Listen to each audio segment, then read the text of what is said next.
Il est de ces personnages que l'on dirait choyés des faits, des gens à qui tout semble arriver pour le mieux au moment le plus opportun. Prenez Sylvain Mallette. Parents progressistes, éducation publique sans histoire, poste d'enseignant régulier en moins de 3 ans de pratique, vice-présidence et présidence de son syndicat local qui lui tombe du ciel.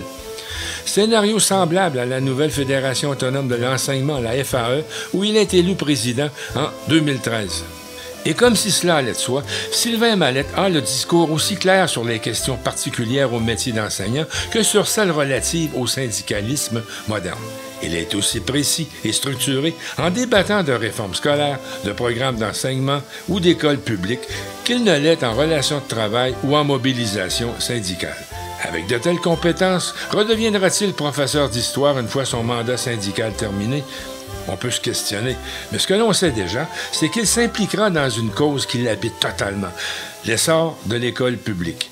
L'injustice sociale du financement démesuré des écoles privées, une histoire de 2 poids 2 mesures, l'interpelle. En attendant ce jour, on peut croire qu'il demeurera ce syndicaliste articulé pour le plus grand bien de nos enfants.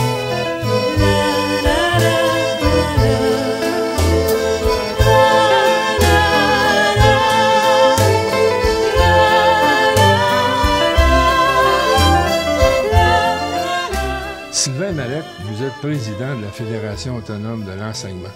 Vous êtes issu d'un milieu militant, vos parents l'étaient, comment ça s'est passé tout ça? Moi, je suis né à Saint-Eustache, donc dans une famille de la classe moyenne. Mon père était un ouvrier, un militant syndical, donc dans la mesure où pour lui la nécessité de se battre pour obtenir de meilleures conditions de travail, pour lui ça allait de soi. J'ai grandi dans ce milieu-là.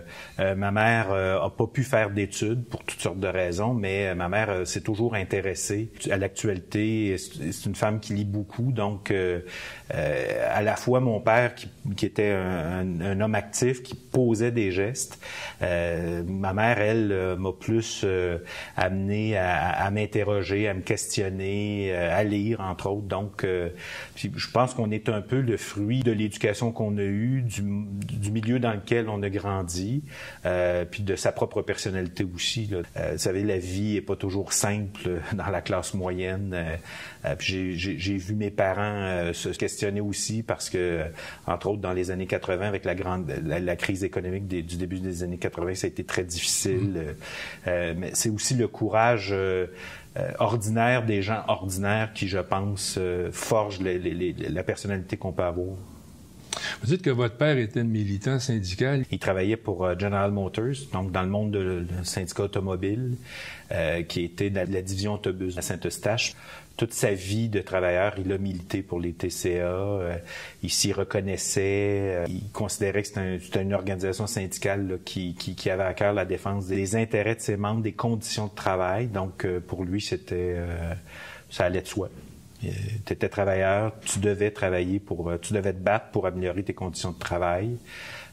Puis souvent, dans ces milieux-là, dans l'entreprise privée, c'est encore plus difficile parce que le contrat de commande, c'est lui qui détermine le niveau d'emploi dans l'usine. Donc, mais pour lui, ça allait de soi. Il se posait pas de questions, puis il fallait poser des gestes.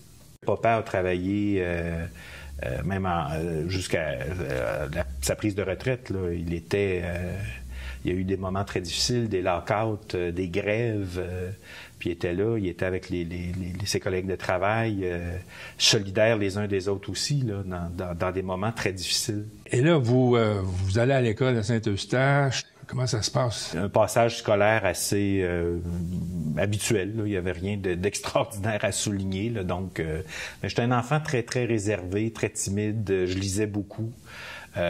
J'étais dans mon propre monde. Je n'ai jamais imaginé que je pouvais devenir un militant syndical. Là. C'était pas... ça faisait pas partie, même si d'un point de vue syndical, mon père s'impliquait, d'un point de vue politique, mes parents s'impliquaient aussi. Pour moi, c'était pas... j'ai vécu une enfance assez normale dans un milieu modeste. Et pendant ces études élémentaires ou secondaires, y a-t-il quelque chose qui s'est passé, un déclic qui a fait que du garçon renfermé, timide, vous devenez quelqu'un capable de devenir président d'une centrale syndicale? Il y a peut-être d'abord un livre qui m'a beaucoup marqué dans mon enfance, c'est La petite fille aux allumettes. C'est un livre qui a été écrit au milieu du 19e siècle et c'est un des premiers livres dont je me rappelle le climat. Il y avait un climat que j'avais pas perçu ailleurs dans aucun autre livre que j'avais lu. C'est la détresse de la petite fille, la solitude de la petite fille, la pauvreté. Tu sais, je proviens d'un milieu modeste, j'ai jamais manqué de rien, mais de voir le dénuement de cet enfant-là, pour moi, ça m'a beaucoup marqué. Ça a été pour moi là, un livre qui m'a amené à comprendre que d'autres pouvaient vivre autre chose que moi. Parce que quand on est enfant, hein, ce qu'on vit, on pense que les autres le vivent. On n'a pas la capacité intellectuelle de prendre un pied de recul puis de se dire, ce que je vis, je suis chanceux de le vivre. Ou bon, c'est un des livres qui va m'amener à m'ouvrir sur autre chose que moi-même, parce qu'étant très, très renfermé sur moi-même, c'était mon propre univers que j'explorais, alors que ce livre-là va m'amener à concevoir des univers beaucoup moins agréables, beaucoup plus difficiles que celui dans lequel je vivais. Puis il y a un événement dans mon parcours scolaire où, au printemps 86, je suis en 5e secondaire, il y a une grève étudiante universitaire donc qui se répand dans le monde scolaire. Là, des universités, ça part dans les cégeps, puis des cégeps, ça part dans les écoles secondaires. Et donc, à l'école à la polyvalente où j'étais, il y a une grève qui s'est organisée. Et j'ai été élu co-porte-parole de la grève, ce que j'avais jamais fait. J'étais pas impliqué dans le conseil étudiant de la polyvalente, mais ça a été un moment pour moi où, parce que je croyais qu'il fallait que nous fassions la grève, mais là, en assumant, en donnant à quelqu'un le rôle de porte-parole quand la personne est très, très gênée, très timide, ça casse l'image que tu as de toi-même, ça la casse auprès de toi-même, mais ça la casse aussi auprès des autres. Et ça, pour moi, c'est comme si ça m'avait donné le goût d'aller plus loin dans cette expérience-là, pour défendre une cause à laquelle je croyais, mais aussi, je pense que moi, j'y ai appris quelque chose pour moi-même.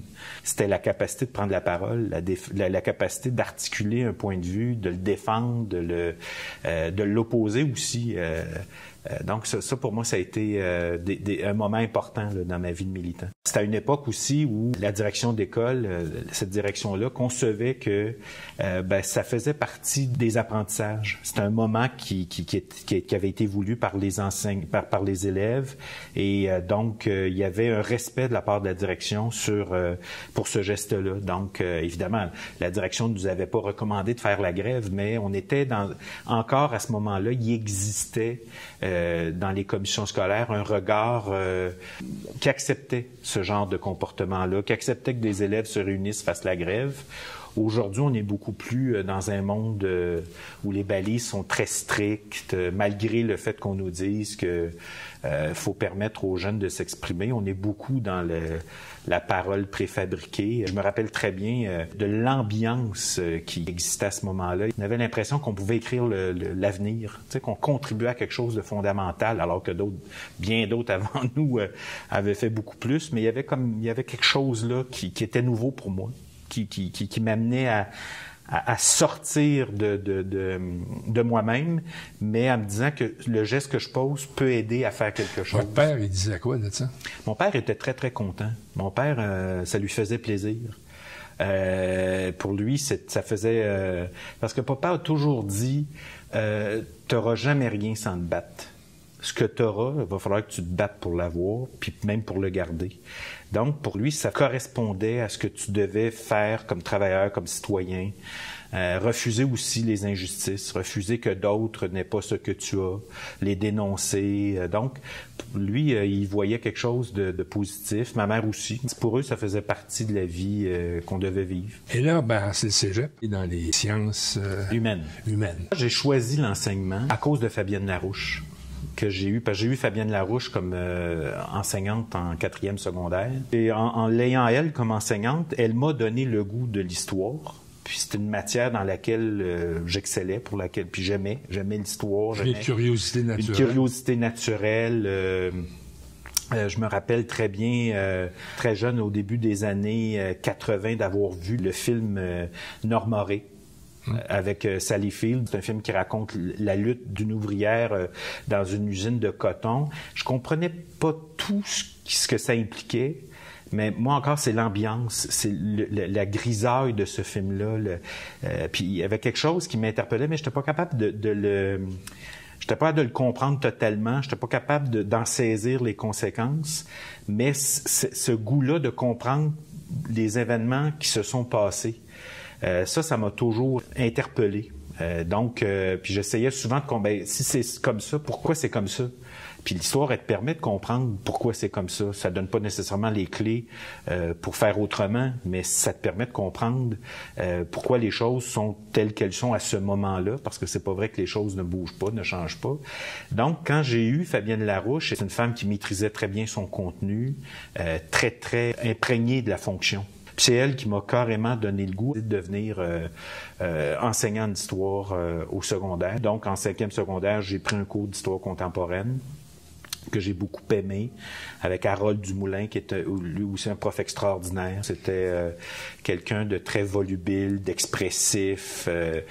Il sortait un peu des cadres. Donc, je vais aller au cégep en sciences humaines. Ça allait de soi. J'ai tenté d'intégrer le mouvement étudiant. Et je ne m'y suis pas senti bien. J'ai l'impression parfois que l'idée qu'on se fait de l'organisation prend le dessus sur l'idée qui est défendue par l'organisation. Donc, il y a une structure, la structure est en place, la structure doit survivre par elle-même et pour elle-même. Et ça, pour moi, dans le mouvement étudiant, à l'époque, je ne m'y suis pas reconnu. Je militais à ce moment-là dans une organisation politique. Pour moi, il allait de soi de militer pour l'indépendance du Québec, puis je pense que c'est encore une très belle idée. Durant cette période, c'était pas la grande gloire là, pour le Parti québécois qui représentait la souveraineté. C'est-à-dire que le Parti québécois vivait encore les contre-coups de ses choix de 82, où il a renié une partie de ses engagements envers la classe ouvrière, notamment envers les fonctionnaires. Et là, dans ce contexte-là, vous passez à l'université pour étudier l'histoire, sachant que les probabilités de se trouver du travail comme historien ou prof d'histoire sont infinitesimales. Moi, je me suis jamais posé de questions là-dessus. Non. Pour moi, ça m'a jamais effleuré l'esprit. Je n'ai même jamais vérifié c'était quoi le taux de placement. Moi, je faisais ce que j'aimais. J'étais soutenu par mes parents dans la mesure où c'est ce que tu veux faire, fais-le. Maintenant, fais-le bien. Tu fais un choix, assume-le, puis va jusqu'au bout. Donc, moi, ça m'a jamais préoccupé.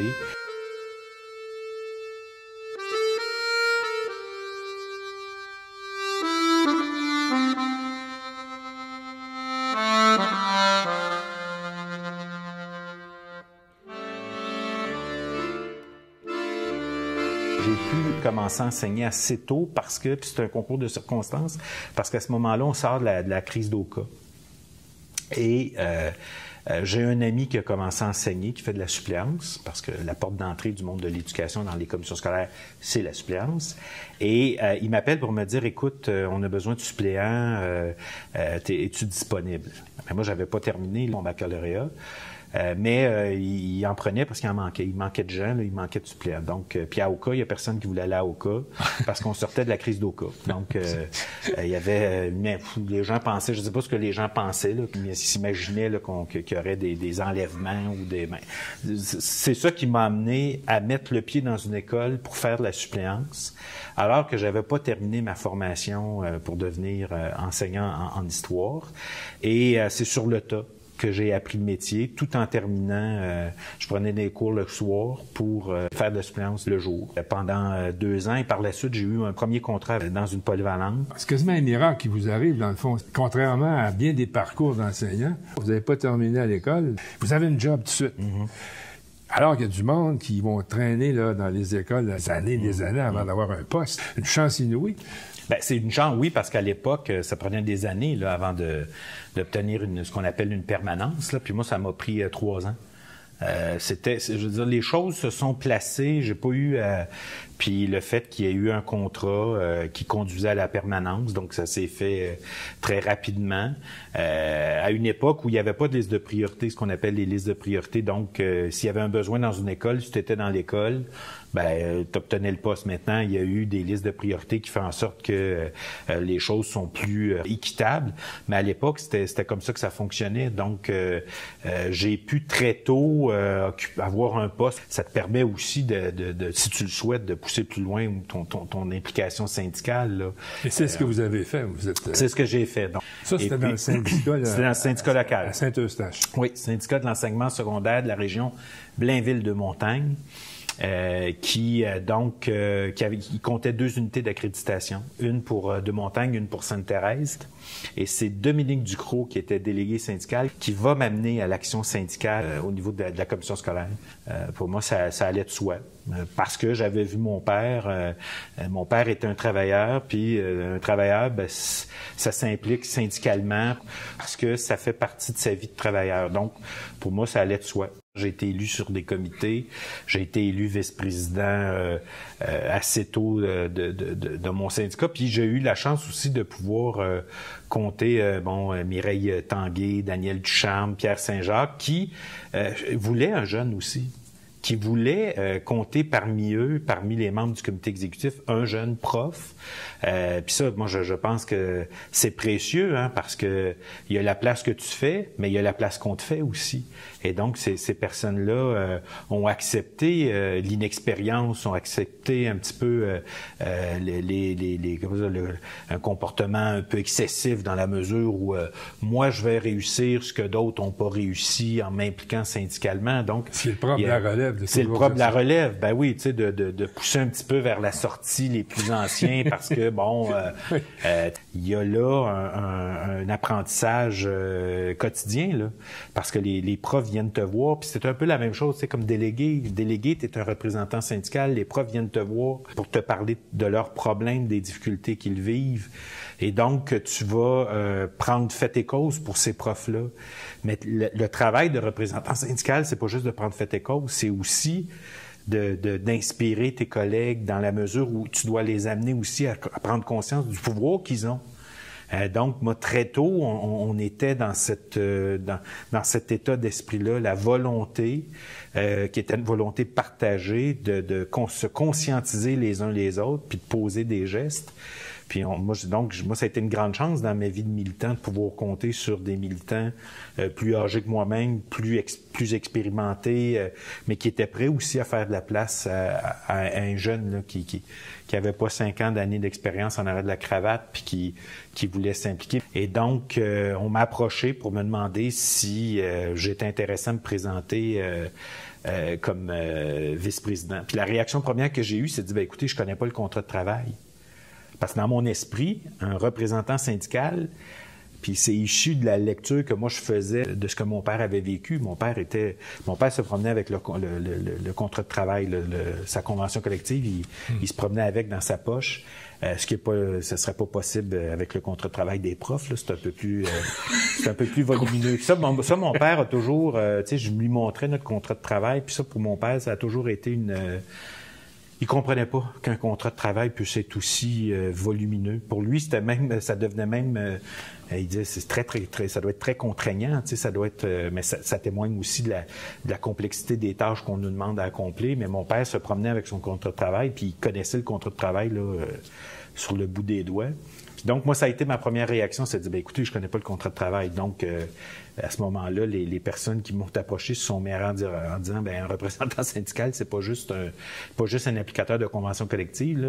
On pense que tu serais capable de faire un bon travail, puis on va être là pour te soutenir, t'appuyer. Ça s'est fait comme ça. Il y a eu élection, puis j'ai été élu.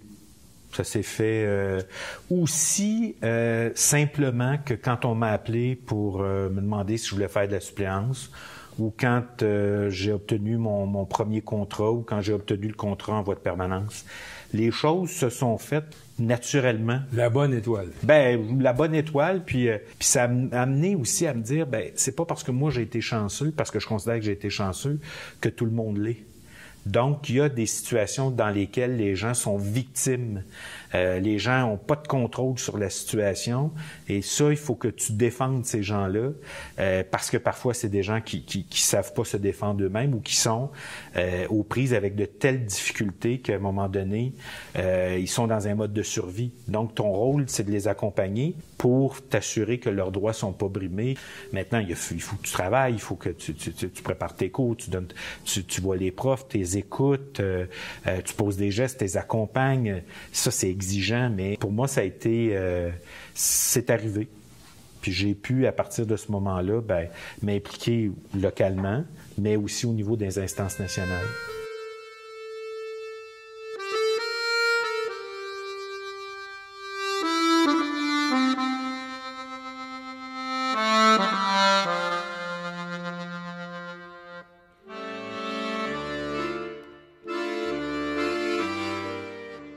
J'ai été vice-président jusqu'en 2002 de mon syndicat local et en 2002, je deviens président du syndicat qui est à ce moment-là le syndicat de l'enseignement secondaire des Basses-Laurentides.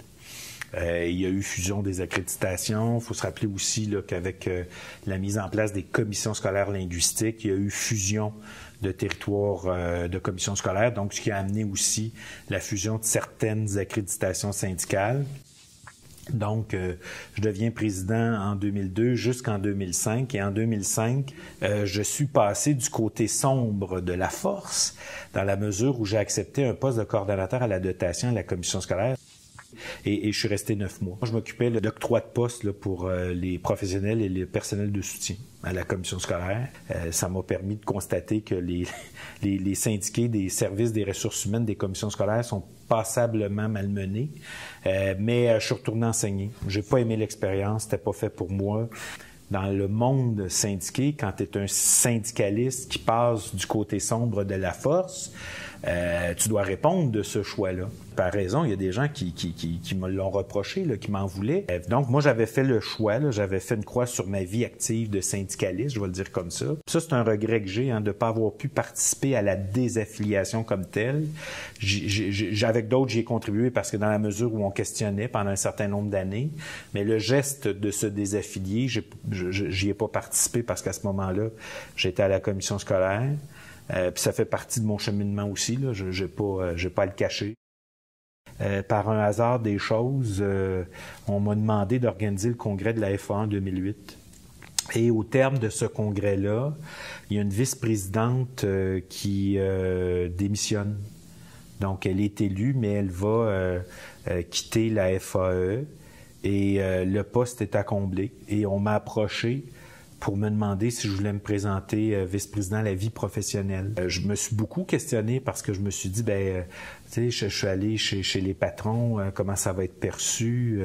Il y a quelqu'un qui m'a dit, c'est pas d'être allé chez les patrons qui est problématique, ça aurait été problématique si t'en étais pas revenu. Donc, tu sais, ça a été... puis les gens, à ce moment-là, les gens m'ont dit, on te juge sur ce que tu as fait, puis oui, ça fait partie de ta vie, de ton cheminement, mais c'est pas juste ça que tu as fait. Tu sais. Donc, je me suis présenté, j'ai été élu.